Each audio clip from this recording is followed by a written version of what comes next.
सवाई माधोपुर के एक छोटे से गांव में एक रानो नाम की एक बूढ़ी चिड़िया अपने अपाहिज पति के साथ रहा करती थी। रानो चिड़िया की छोटी सी झोपड़ी गांव के किनारे पर थी, जिस पर राहगीर पक्षियों का ध्यान जाता ही रहता था। गरीबी का जीवन जीने के बावजूद रानो चिड़िया भगवान राम से अटूट विश्वास के लिए जानी जाती है। अरे, एक और दिन बीत गया और अभी तक मेरे भगवान राम नहीं आए। मुझे पूरा विश्वास है वो जल्दी ही आएंगे और वो एक दिन मेरे दुखों को दूर करने जरूर आएंगे।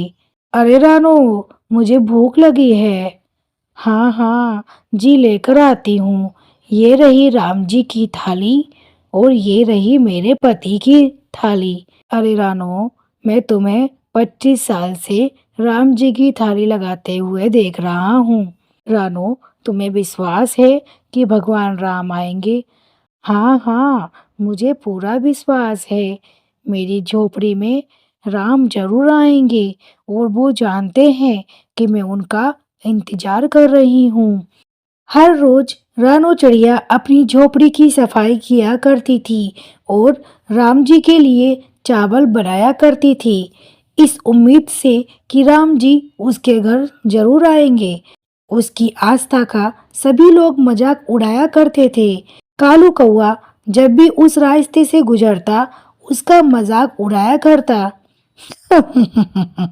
अरे रानो चिड़िया, तुम्हारी कल्पनाएं और तुम्हारी भक्ति, कितना ही तुम इस झोपड़ी को सजा लो, राम भगवान टूटी फूटी झोपड़ी में नहीं आने वाले।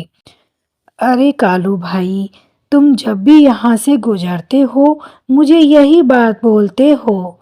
एक दिन ऐसा आएगा जब कालू भाई तुम देखते ही रह जाओगे, जब मेरे राम मेरी झोपड़ी में आएंगे। अरे करो करो इंतजार, हमें क्या। रानो किसी भी पक्षी का बुरा नहीं मानती थी, वो बस अपने भगवान राम की भक्ति में लीन रहा करती थी। एक दिन रानो चिड़िया अपनी आंगन में फूल बिछा रही थी, तभी दो सुंदर व्यक्ति उसके घर आते हैं। अरे माँ चिड़िया, हमें थोड़ा पानी मिलेगा? हाँ हाँ मेरे बच्चों, मैं पानी लाती हूँ और भोजन का समय भी हो गया है। आप मेरी झोपड़ी में आइए और भोजन करके जाइए। अरे रानो, कौन आया है? अजी, दो साधु ऋषि मुनि आए हैं। अरे बच्चों, ये मेरे पति है। रानो भोजन की थाली लगाने लगी, तभी साधु ने पूछा, माँ चिड़िया, आपने भोजन में ये 3 थालियां क्यों लगाई है? हम तो केवल 2 ही हैं। अरे बच्चों, ये थाली भगवान राम की है। मैं जब भी भोजन लगाती हूँ तब एक थाली भगवान राम की भी लगाती हूँ। मुझे विश्वास है एक दिन मेरे राम आएंगे और मेरे भाग खुल जाएंगे।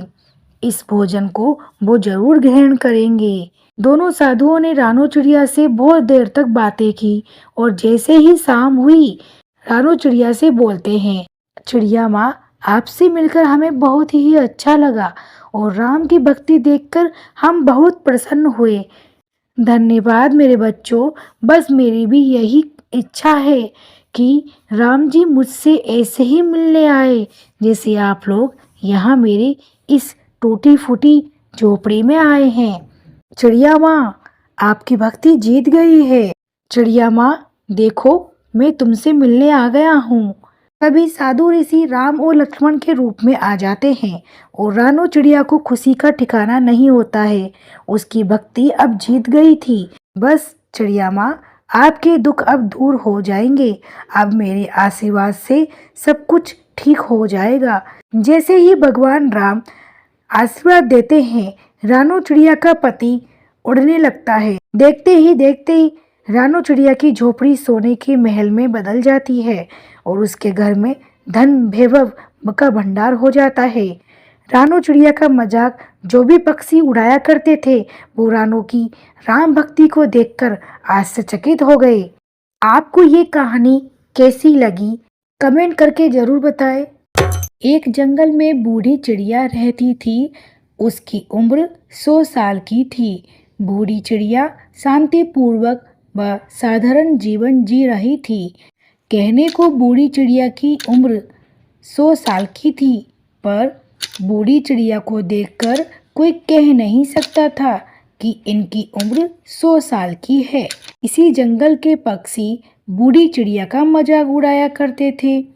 अजी, ये देखो, सामने से बूढ़ी चिड़िया आ रही है।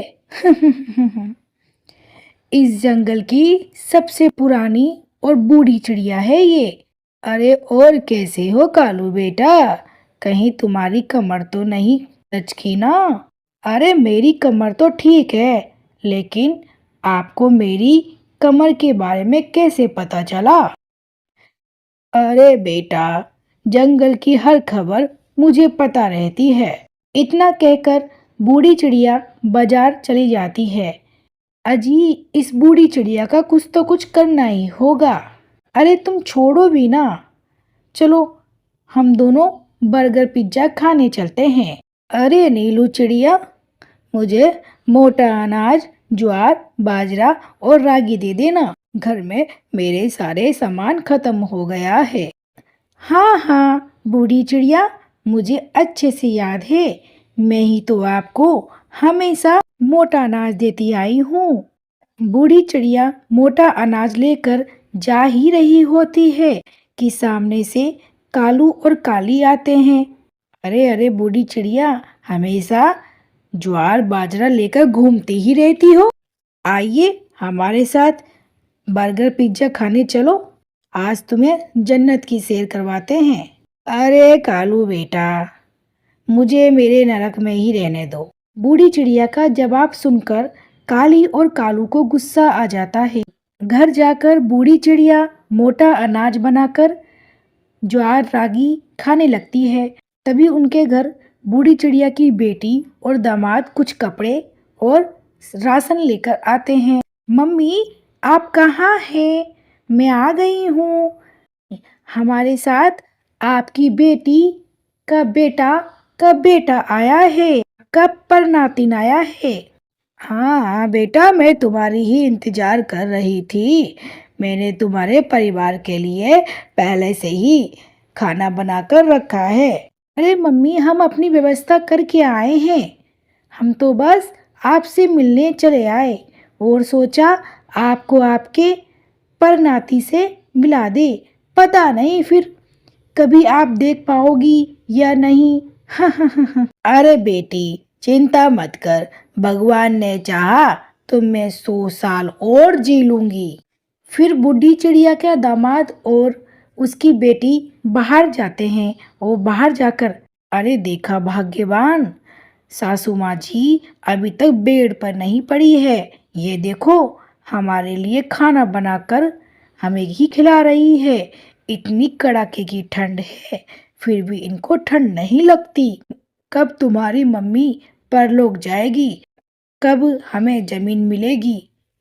अब तो हमने भी अपने पोते का मुंह देख लिया है। अभी बुढ़ी चिड़िया सभी को खाना खाने के लिए बुलाती है। अरे आ जाओ, मैंने खाना लगवा दिया है। ज्वार की रोटी और सरसों का साग बनाया है। इनको खाने से तुम तंदुरुस्त हो जाओगे। अरे सासू माँ, हम अपना खाना लेकर आए हैं। इस गांव के जंगल की रोटियां हमारे गले भी ना उतरेगी। ये तो मोटा अनाज है, हमें तो बिल्कुल भी पसंद ना है।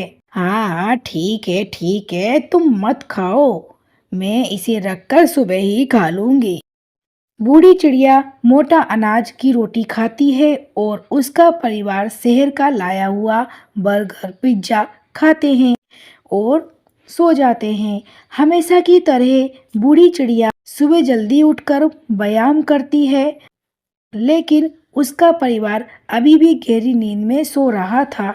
बूढ़ी चिड़िया ने अपने दामाद को उठाकर व्यायाम करने के लिए कहा। अरे दामाद जी, 55 साल के हो गए हो, उठ जाओ, गुब्बारे जैसे मोटे हो गए हो, थोड़ा व्यायाम कर लो। अरे सासू माँ, हमें सोने दीजिए।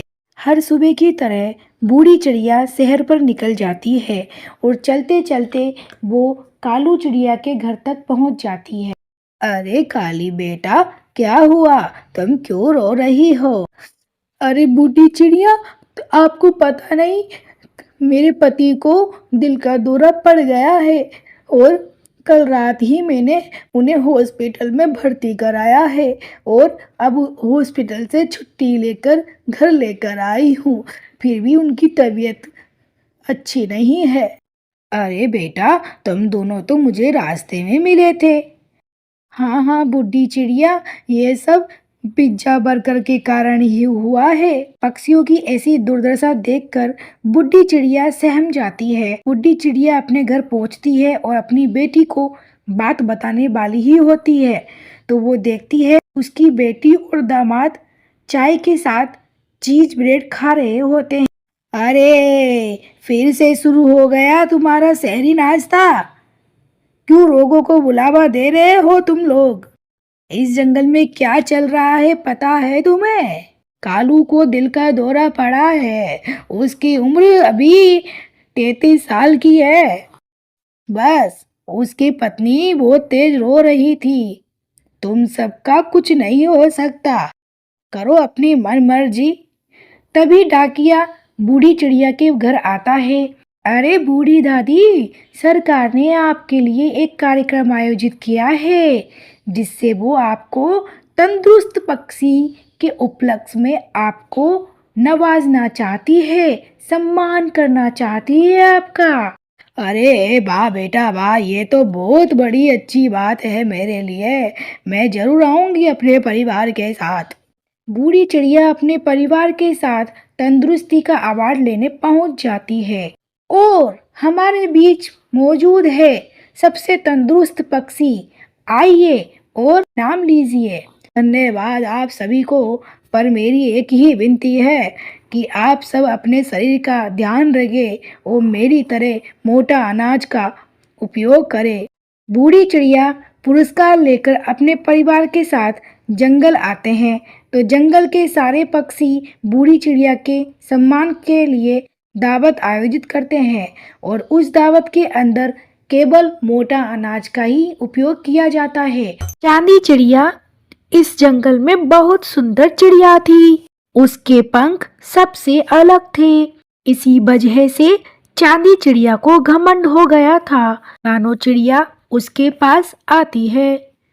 चांदी चिड़िया, मैं घूमने जा रही हूँ, क्या तुम भी मेरे साथ चलोगी? मैं बहुत सुंदर चांदी चिड़िया हूँ, मैं तुम्हारे जैसे पक्षियों के साथ घूमने नहीं जाती। चलो जाओ यहाँ से। कोई कितना भी सुंदर हो चांदी चिड़िया, कभी न कभी जरूरत पड़ती ही है। रानो चिड़िया वहां से चली जाती है। नीलू मौसी ने अपने घर में चाय बनाई थी। नीलू मौसी चाय सभी पक्षियों के घर देने जाती है। नीलू मौसी, आप बहुत ही अच्छी हैं, हम सबका कितना ख्याल रखती हो। ओ मिट्ठू तोते, मुझे कोई भी चीज मिल बांट कर खाना अच्छा लगता है। जाती हूँ, मुझे चांदी चिड़िया के घर भी जाना है। फिर नीलू मौसी चांदी चिड़िया के घर चाय लेकर जाती है। चांदी चिड़िया, मैं तुम्हारे लिए चाय लेकर आई हूँ ताकि तुम मेरे घर आया जाया करो। भूल जाओ मोटी नीलू मौसी, मैं चांदी चिड़िया हूँ। तुम जैसी मोटी नीलू मौसी को मैं अपने घर भी ना आने दूँ। इतना घमंड अच्छा नहीं है चांदी बेटा, मैं जा रही हूँ। हाँ हाँ, ले जाओ ये ठंडी चाय, जाओ जाओ। वो चांदी चिड़िया किसी के साथ अच्छे से बात नहीं करती थी। चांदी की पड़ोसन एक काली कौवी थी। एक दिन काली कौवी चांदी चिड़िया के पास आती है। चांदी चिड़िया, मैंने अपने घर में दावत रखी है, आना मेरे घर। तुम जैसी काली कौवी के घर मुझे नहीं आना, मैं चांदी चिड़िया हूँ। ठीक है, जब तुम्हें जरूरत होगी तो मैं भी तुम्हारे घर नहीं आऊंगी। मुझे तुम जैसी पक्षियों की कभी जरूरत भी ना पड़ेगी। जाओ तुम यहाँ से। काली कौवी दूसरे पक्षियों के पास निमंत्रण देने के लिए चली जाती है।